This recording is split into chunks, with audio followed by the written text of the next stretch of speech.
جنہوں نے اسلام کو لوگوں کے دلوں میں بٹھا دیا اپنے کردار کی وجہ سے، اپنی محبت سے، عشق الہی سے، عشق رسول سے.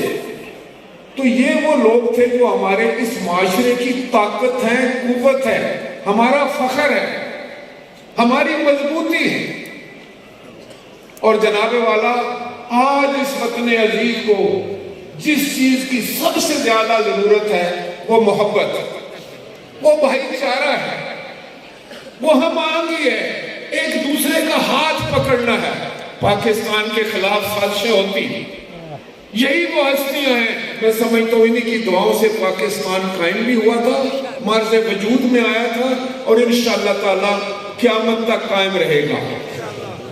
پاکستان ہمارے سروں پر ایک چھتری ہے، یہ ہمارا سب کچھ ہے. ہمارے پاس آئندہ آنے والے نسلوں کی ضمانت ہے، یہ کشمیر کے لیے بھی انشاءاللہ تعالی ضمانت ہے.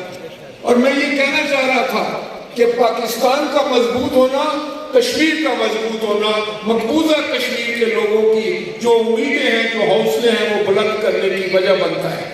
تو ہم سب نے مل کر یہ فیصلہ کرنا ہے کہ ہم نے کسی ایسی سازش کا شکار نہیں ہونا جو پاکستان کے خلاف، جو پاکستان کو کمزور کر دے، جو پاکستان کی فوج کو کمزور کر دے. آج پاکستان